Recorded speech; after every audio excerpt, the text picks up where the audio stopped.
বিসমিল্লাহির রহমানির রহিম। প্রিয় শিক্ষার্থীরা, তোমরা সবাই কেমন আছো? আশা করি সবাই ভালো আছো। আমি অষ্টম শ্রেণীর শিক্ষার্থীদেরকে আমন্ত্রণ জানাচ্ছি আমাদের অনলাইন ক্লাসে।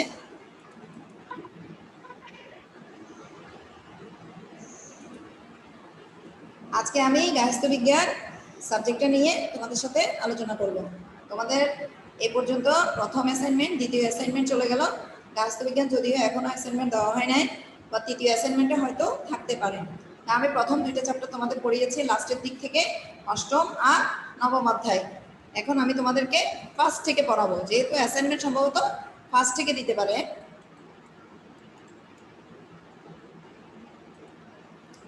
তো আমি তোমাদের আজকে পড়াবো প্রথম অধ্যায়, গৃহ সম্পদের ব্যবহার। ওয়ালাইকুম আসসালাম। প্রথম অধ্যায়, গৃহ সম্পদের সুষ্ঠু ব্যবহার। প্রথম অধ্যায়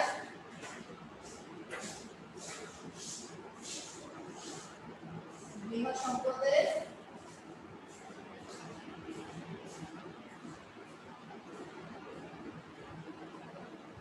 সুষ্ঠু ব্যবহার। ঠিক আছে, সবাই বই খুলে ফেলো। 2 নাম্বার পেজ, আমাদের 2 নাম্বার পৃষ্ঠাটা খুলে ফেলো। গৃহ সম্পদ কি এটা আমরা একটু জানা দরকার। আমাদের অ্যাসাইনমেন্টগুলো এই চ্যাপ্টার থেকে বিভিন্নভাবে সরকার করতে পারে।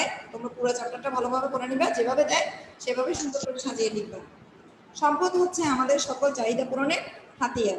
গৃহ ব্যবস্থাপনার সংজ্ঞা থেকে আমরা জেনেছি যে পরিবারের লক্ষ্য অর্জনের জন্য সম্পদকে সঠিক ব্যবহার একান্ত প্রয়োজন। লক্ষ্যে পৌঁছানোর জন্য আমাদের নানাবিধ কাজ করতে হয়। প্রতিটি কাজ করতে আমাদের কোনো না কোনো সম্পদ ব্যবহারের প্রয়োজন হয়। সম্পদ বলতে আমরা সাধারণত বুঝি অর্থ, জমি জমা, বাড়িঘর, গহনা ইত্যাদি। কিন্তু এসবের বাইরেও আমাদের আরো অনেক সম্পদ রয়েছে, যেমন শক্তি, দক্ষতা, জ্ঞান, বুদ্ধি, মনোবল। এই যে আমরা শক্তি, আমাদের শক্তি না থাকলে কোনো কাজ করতে পারছি না, তাহলে এটাও আমাদের একটা সম্পদ। আমাদের মনোবল, আমাদের মনে যদি সাহস না থাকে তাহলে আমরা কোনো কাজ করতে এগোবো না, তাহলে এটাও আমাদের একটা সম্পদ। এরপরে ধরো আমার জ্ঞান, আমার যদি বিদ্যা বুদ্ধি না থাকে তাহলে আমি কাজটাকে ভালোভাবে সঠিকভাবে করতে পারবো না, তাহলে এই জ্ঞানটাও, দক্ষতাটাও আমাদের একটা সম্পদ। এগুলো যে সেই সম্পর্কে আমাদের অনেকেরই কোনো ধারণা। আসসালামু আলাইকুম। হ্যাঁ, কি বলছো? আসসালামু আলাইকুম, সালাম দিছি ম্যাডাম। হ্যাঁ, গার্হস্থ্য বিজ্ঞান ক্লাস করো। এগুলো সে সম্পর্কে অনেকেরই কোনো ধারণা নেই, অথচ মানুষের এই তার সম্পদের ভান্ডারকে আরো সমৃদ্ধ করে। মেয়েগুলো দেখছো, গার্হস্থ্য বিজ্ঞানের ব্যাপারে কোনো ইয়েই নেই, ওরা অনলাইনে আসে না, দেখছো গার্হস্থ্য বিজ্ঞান করার জন্য। উল্লেখিত 2 ধরনের সম্পদই আমাদের গৃহ সম্পদ নামে পরিচিত। এবার সকল সম্পদের কিছু মৌলিক বৈশিষ্ট্য দেখো। সম্পদের উপযোগ। উপযোগ হচ্ছে দ্রব্যের সেই গুণ যা দ্বারা মানুষের চাহিদা পূরণ সম্ভব হয়। সকল সম্পদেরই কম বেশি উপযোগিতা রয়েছে, অর্থাৎ সকল সম্পদের প্রয়োজন মেটানোর ক্ষমতা আছে, তবে সম্পদ ভেদে এর তারতম্য দেখা দেয়। টেবিল, চেয়ার ব্যবহার করে আমরা লেখাপড়া করি, তাই এগুলো সম্পদ। আর যে জিনিসটা ব্যবহার করে আমি আমার কাজটা সম্পূর্ণ করতে পারছি, সেটাও আমাদের একটা সম্পদ। সম্পদের সীমাবদ্ধতা। সম্পদের আরেকটি উল্লেখযোগ্য বৈশিষ্ট্য হলো সকল সম্পদই সীমিত। যেমন একজন ব্যক্তি সারা দিন রাত্রি মিলিয়ে 24 ঘন্টা সময়, যা একেবারে সীমিত। আবার একটা পরিবারের সীমিত আয় বা সীমিত জায়গায় ইত্যাদি সম্পদের সীমাবদ্ধতা নির্দেশ করে। সম্পদের ব্যবহার পরস্পর সম্পর্কযুক্ত ও নির্ভরশীল। যে কোনো লক্ষ্য অর্জনের জন্য একক কোনো সম্পদ ব্যবহার না করে বেশিরভাগ ক্ষেত্রে বিভিন্ন রকম সম্পদ একত্রে প্রয়োগ করা হয়। যার কোনো কাজ করতে গেলে অর্থ, সম্পদ, দক্ষতা ইত্যাদি একাধিক সম্পদের প্রয়োজন হয়। পরস্পর সম্পর্কযুক্ত সম্পদের যৌথ ব্যবহারে লক্ষ্য অর্জন সম্ভব হয়। সকল সম্পদই ক্ষমতাধীন। সম্পদকে ব্যক্তির মালিকানাধীন বা আয়ত্তে থাকতে হয় থাকে, বা এটি যদি কোনো অধিকার দ্বারা কাজে লাগানো না যায় তবে তার সম্পদ নয়। মানে আমার সম্পদকে আমাকে কাজে লাগাতে হবে।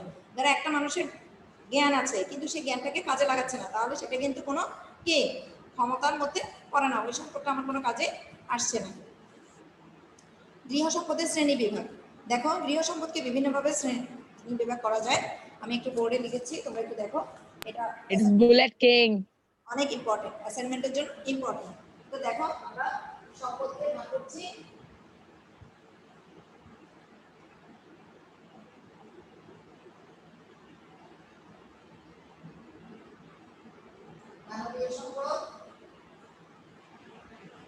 ছেলেরা আসো না, চ্যাটিং এ আসো, চ্যাটিং করো সবাই বসে বসে।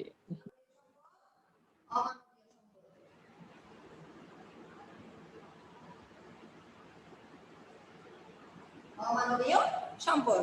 এবার মানবীয় সম্পদকে কি কি ভাগে ভাগ করেছে একটু দেখো।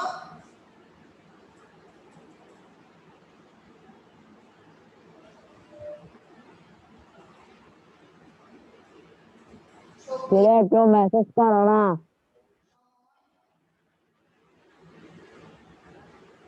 জ্ঞান,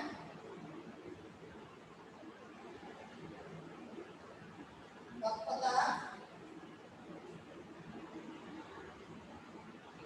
এরপরে কি মনোভাব।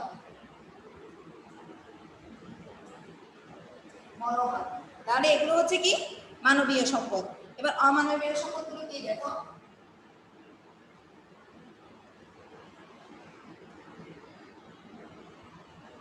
অর্থ,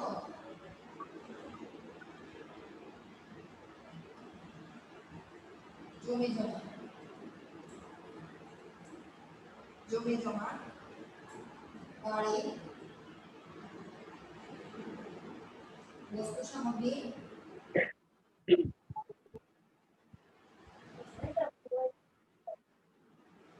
বস্তু সামগ্রী, সামাজিক সুবিধাদি।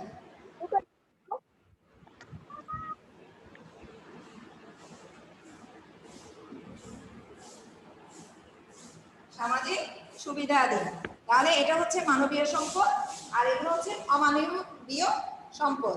তাহলে এই সম্পদের শ্রেণী বিভাগটা অ্যাসাইনমেন্টের জন্য খুবই ইম্পর্টেন্ট। তোমরা ভালোভাবে এটাকে চার্ট করে সুন্দর করে লিখবে, ঠিক আছে। এবার পর বর্ণনাও দিতে হবে। আমি বর্ণনাগুলো করছি দেখো। মানবীয় সম্পদ, যে বাস করে, লক্ষ্য করলে দেখা যাবে তারা অধিকারী। তাদের জ্ঞান, দক্ষতা, বুদ্ধি, শক্তি, আগ্রহ, মনোভাব ইত্যাদি গুণগুলো মানবীয় সম্পদ হিসেবে চিহ্নিত। এই সম্পদগুলোকে ব্যক্তিগত সম্পদের মতো দেখা বা পরিমাপ করা যায় না, অথচ এগুলোর ব্যবহার দ্বারা অনেকের লক্ষ্য অর্জন করা যায়। মানবীয় সম্পদগুলোকে যথাযথভাবে কাজে লাগিয়ে আমরা নিজেদের এবং পরিবারের অনেক উন্নতি ঘটাতে পারি। অমানবীয় সম্পদ বা বস্তুগত সম্পদ, আমাদের বাড়িঘর, জমিজমা, অর্থ, গৃহের যাবতীয় সরঞ্জাম, আসবাবপত্র, গয়না, সামাজিক সুবিধা ইত্যাদি সবই বস্তুগত সম্পদ। এই সম্পদগুলো দেখা যায়, পরিমাপ করা যায়। এই সম্পদগুলো দ্বারা আমরা চাহিদা পূরণ করি। বস্তুগত সম্পদের টাকা পয়সা সবচেয়ে মূল্যবান এবং কার্যকরী সম্পদ, কারণ অর্থের বিনিময়ে আমরা অন্য কোনো বস্তু সম্পদ সংগ্রহ করতে পারি। এবার দেখো সময় ও শক্তির পরিকল্পনা। লক্ষ্যকে সামনে রেখে যে কোনো কাজ করতে গেলে আমাদের একই সাথে সময় এবং শক্তি দুটি সম্পদ ব্যবহার করতে হয়। তাই এখন আমরা একসঙ্গে দুটি সম্পদের পরিকল্পনা নিয়ে আলোচনা করব। সময় পরিকল্পনা, মানুষের জীবনের সময় অনেকই এক সম্পদ যা সবার জন্য সমান এবং একেবারে সীমিত। এই সীমিত সম্পদের মধ্যে যে জীবনে সে তত বেশি সফলতা হবে। সময়কে যথাযথভাবে ব্যবহার করে মানুষ ব্যক্তিগত, অর্থনৈতিক ও সামাজিকভাবে গুরুত্বপূর্ণ অবদান রাখতে পারে। প্রতিদিন আমাদের জন্য 24 ঘন্টা সময় বরাদ্দ রয়েছে। কোনো অবস্থাতে একে বাড়ানো সম্ভব নয়, অথচ চাহিদা অনুযায়ী কাজ করা থাকে।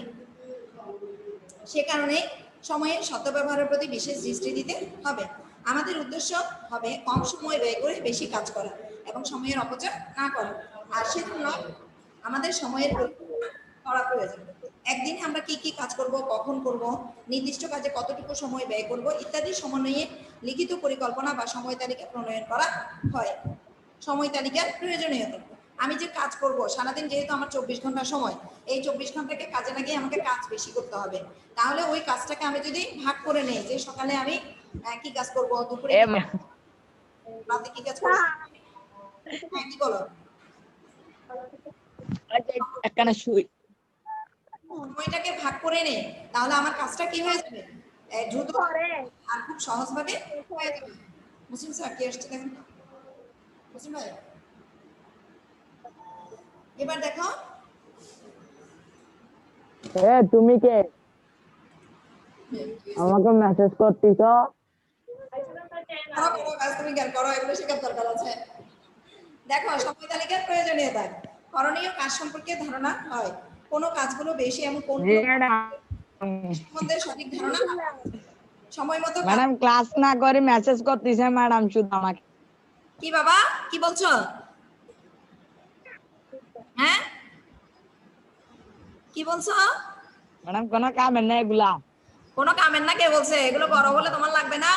তোমার বোনকে সাহায্য করতে পারবা, মাকে সাহায্য করতে পারবা, আর সবচেয়ে বড় ম্যাডাম কথা যখন বলবো না সাহায্য ম্যাডাম করতে ক্লাস না হ্যাঁ ম্যাডাম মেয়েরা ক্লাস না করে চ্যাটিং করতেছে আমাকে শুধু মেসেজ করতেছে ম্যাডাম বারবার। মার্কেট করে না দেখছো? আচ্ছা থাক তোমরাই করো, কি আর করবে, ওরা অ্যাসাইনমেন্ট ওইরকম নাম্বার পাবে তাহলে। এবার দেখো, বিশ্রাম অবসর ও বিনোদন করা সম্ভব হয় কারণ সময় তালিকার কাজ বিশ্রাম ও অবসর বিনোদনের ব্যবস্থা থাকে। এই যে আমি সময় ব্যবস্থাপনা করব, আমি কখন বিশ্রাম নিব, কখন একটু কি গোসল করব, কখন আমি ঘুমাবো, এইগুলো আমার সময় ব্যবস্থাপনার মধ্যে থাকে, যার কারণে আমার কাজটা কি হয়ে যায়, সহজ হয়ে যায়। এরপর দেখো, ছোটবেলা থেকে আমাদের সবারই সময়ের প্রতি যত্নবান হওয়া দরকার। সময় মতো সব কাজ করলে কাজ জমে যায় না, ঠিক আছে, ফলে প্রয়োজনীয় কাজগুলো সহজেই সম্পন্ন করা যায়। যেমন ছাত্রছাত্রীরা যদি প্রতিদিনের পড়ালেখা সময় মতো সম্পন্ন করে তাহলে সে খুব সহজেই কৃতকার্য হতে পারবে। আর সে সময় মতো লেখাপড়া করে না, পরীক্ষার সময় পড়া তার কাছে কি হবে, বোঝা মনে হবে। সময় মতো পড়ালেখা না করার জন্য তখন এই সমস্যা তৈরি হবে। তাই তো একটা প্রচলিত বচন আছে, সময়ের 1 ফোর অসময়ে 10 ফোর। মানে সময়ে যদি তুমি কাজ করো 1 ফোরে তোমার সুতা উঠে যাবে, আর তুমি যদি অসময়ে কাজটা করো তাহলে 10টা ফোর দিলেও তোমার কাজটা কি হবে না, সুতাটা উঠবে না, মানে কাঁথাটা রেডি হবে না। এটা কাঁথা দিয়ে একটা বুঝিয়ে দিচ্ছে আর কি, ঠিক আছে। সময় তালিকা প্রণয়নের বিবেচ্য বিষয়।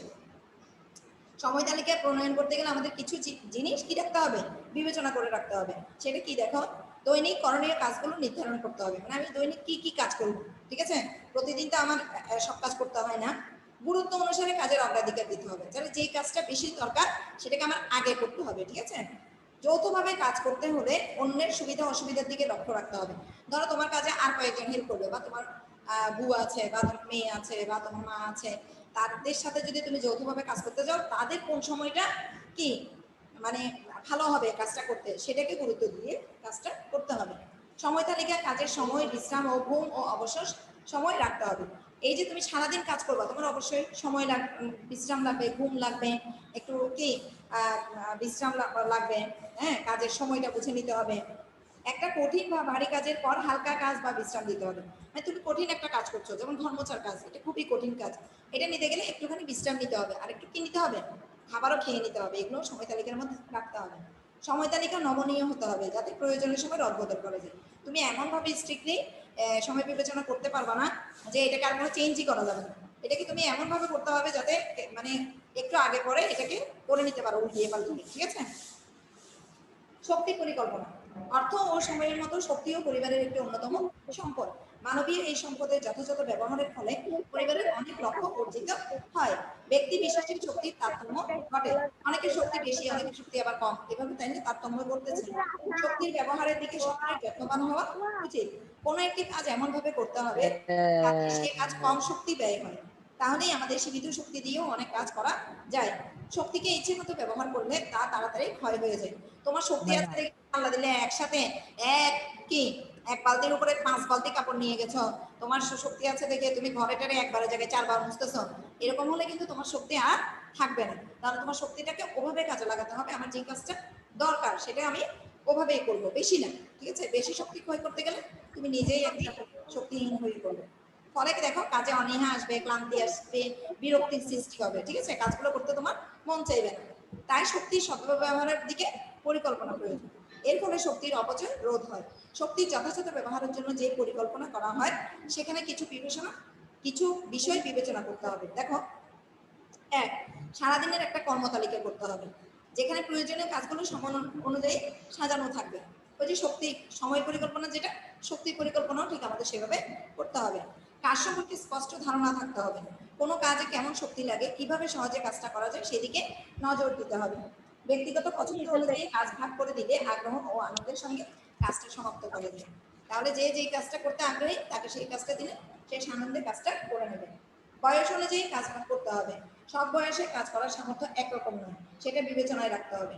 তুমি যে কাজটা করতে পারবা তোমার বাবুকে দিয়ে বা তোমার ছেলেকে বা তোমার মেয়েকে দিয়ে তুমি কাজ করালা, তুমি তো তাকে এগুলো করাতে পারবে না। তুমি তাকে কি ঘর গোছানোর কাজ দিতে পারো, বই খাতা গুছিয়ে রাখার, টেবিলটা গুছিয়ে রাখার কাজ দিতে পারো, কাপড় চোপড় একটু ভাঁজ করে রাখার কাজ দিতে পারো।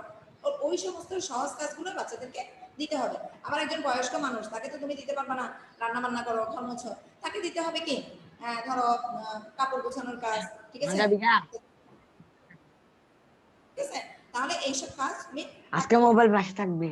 একই সময়ে কেবল একটি কাজে হাতে নিতে হবে।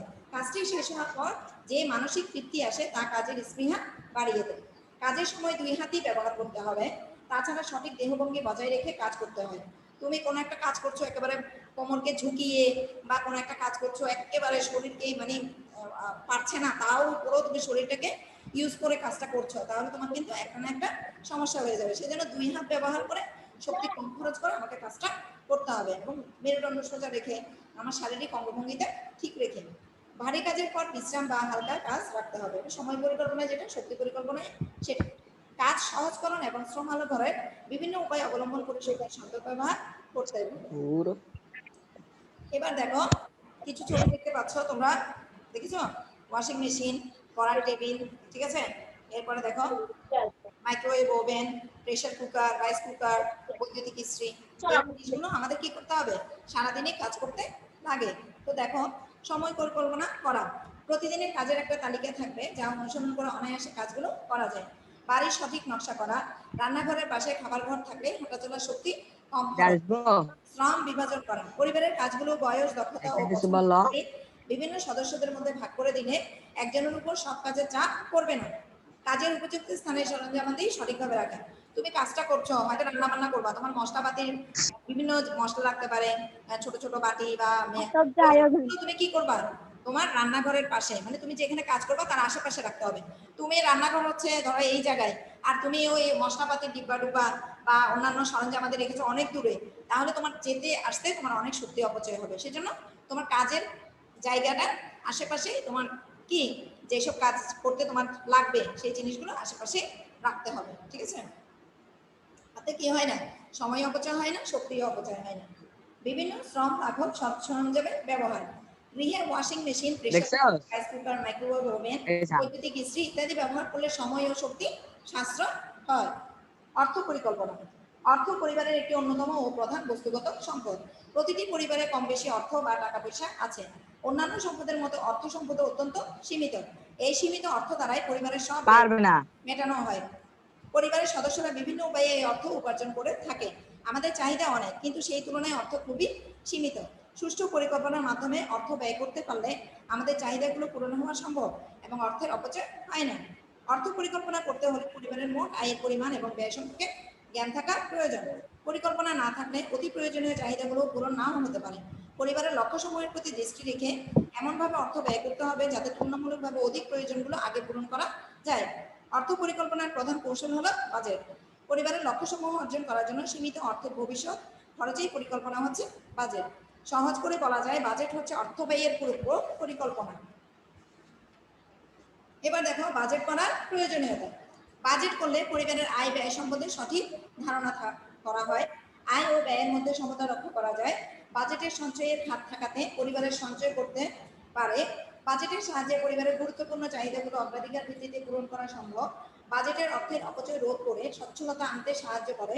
বাজেট পরিবারের সদস্যদের মিতব্যয়ী হতে শিখে। তুমি যদি একটা কিছু বাজেট করে নাও যে আবার কি কি জিনিস কিনতে হবে, যে জিনিসটা আমার বেশি প্রয়োজনীয় সেই জিনিসটা যদি আমি আগে কিনি, বা আমার বাজেট করে আমি ওভাবে ইউজ করি, কিছু টাকা আবার সঞ্চয় করি, তাহলে কি হয়, আমি মিতব্যয়ী হতে পারবো, ঠিক আছে?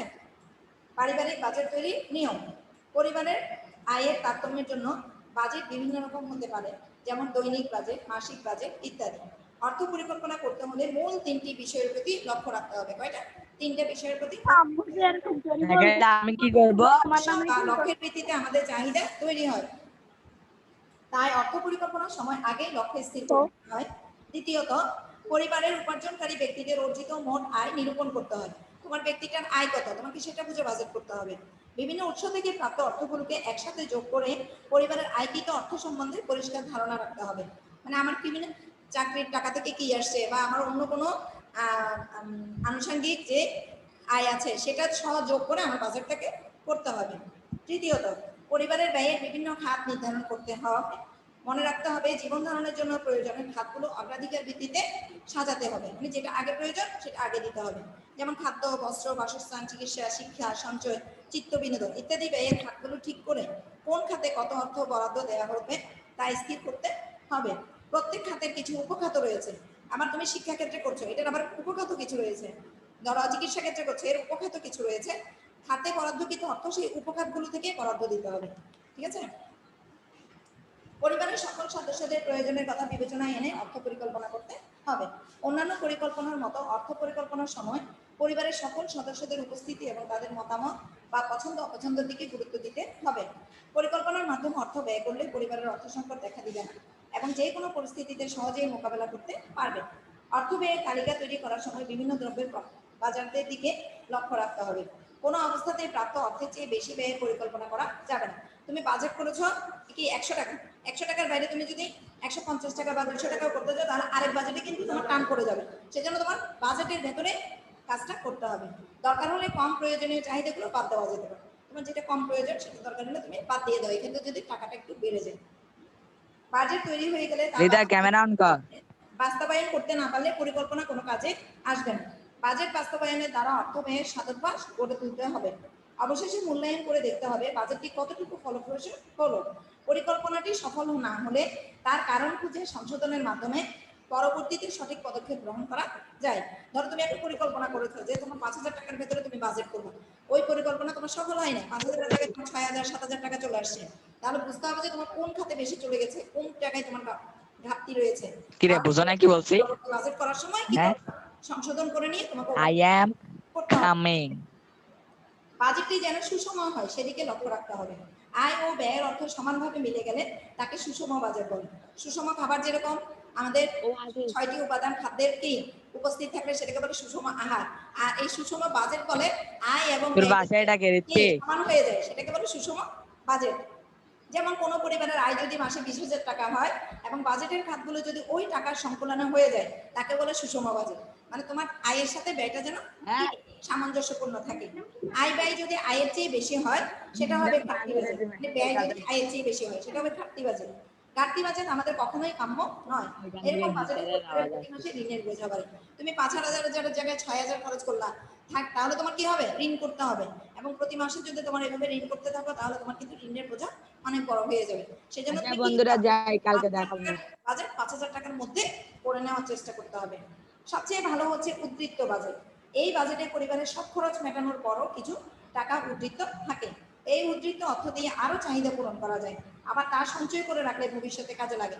তুমি 5,000 টাকার বাজেট করেছো, সেখানে যদি তুমি আরো কিছু টাকা বাঁচিয়ে রাখতে পারো 1,000 বা 500, তাহলে তোমার এটি উদ্বৃত্ত বাজেট। এই বাজেটটাকে তুমি সঞ্চয় করতে পারো বা তোমার অন্যান্য কোনো প্রয়োজনীয় জিনিস কিনে নিতে পারো। এটা করতে পারলে সবচেয়ে ভালো পরিবারের কি একটা সঞ্চয় হবে। ঠিক আছে? পরিবারের যৌথ সম্পদের সুষ্ঠু ব্যবহার। আমাদের প্রতিটি পরিবারে এমন কতগুলো নিত্য ব্যবহার্য জিনিসপত্র থাকে যা পরিবারের যৌথ সম্পদ হিসেবে বিবেচিত হয়। পরিবারের সব সদস্য যৌথভাবে যে সম্পদগুলো ব্যবহার করে থাকে, যেমন বাতি, বৈদ্যুতিক পাখা, খবরের কাগজ, টেলিফোন, টয়লেট, কলতলা, কুয়োর পানি, আঙিনা ইত্যাদি। যৌথ সম্পদগুলোর ব্যবহারে বিশেষ সতর্কতা অবলম্বন করতে হয়, কারণ ব্যবহারে সামান্য অসতর্কতা বা অবহেলার ফলে সদস্যদের মধ্যে মনোমালিন্যের সৃষ্টি এবং সম্পর্কের অবনতি হতে পারে। দেখো, বাতি। কাজের সুবিধার জন্য আমরা গৃহের প্রতিটি কক্ষে আলো ব্যবহার করে থাকি। কাজ অনুযায়ী বাতির তীব্রতা কম বেশি হয়ে থাকে। এই কক্ষে এক কক্ষে 2-3 জন সদস্য থাকলে প্রত্যেকের বিভিন্ন রকম কাজ থাকতে পারে, কিন্তু সবার জন্য পৃথক আলোর ব্যবস্থা করা সম্ভব নয়। যেমন সাধারণত শোবার ঘরে আমরা লেখাপড়া এবং ঘুমের জন্য ব্যবহার করে থাকি। একই ঘরে একজন যদি তাড়াতাড়ি শুয়ে পড়ে তবে আরেকজন টেবিল ল্যাম্প ব্যবহার করে পড়তে পারে, তাহলে প্রত্যেকের জন্য সুবিধাজনক পরিবেশ তৈরি হয়। যেসব কাজ একই আলোতে করা যায় তবে তার জন্য আলাদা আলো ব্যবহার করলে অর্থের অপচয় হয়। কাজ শেষে বাতি নিভিয়ে ফেলার অভ্যাস প্রত্যেক সদস্যদের থাকতে হবে, যাতে এই সম্পদের অপচয় না হয়। বৈদ্যুতিক পাখা। একটি কক্ষে একাধিক সদস্য থাকতে পারে, সেক্ষেত্রে কক্ষের একটি পাখায় সব সদস্যদের প্রয়োজনীয় বাতাসের ব্যবস্থা করা হয়ে থাকে। প্রত্যেকের সুবিধা অসুবিধা ও প্রয়োজন বুঝে এই পাখা ব্যবহার করতে হবে। যার বেশি বাতাসের প্রয়োজন সেই পাখা সোজাসুজি নিচে থাকবে, আর যার কম বাতাসের প্রয়োজন সেই পাখা থেকে দূরে থাকবে।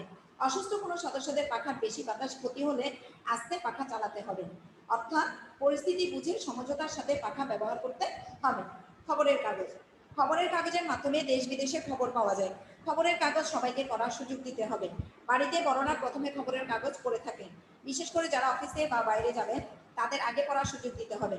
এরপর ছোটরা সমবেতভাবে বা পর্যায়ক্রমে পড়তে পারে। অনেক সময় দেখা যায় খবরের কাগজে কোনো উত্তেজনাপূর্ণ খবর বের হয়েছে, যা জানার জন্য সবাই উদ্গ্রীব থাকে।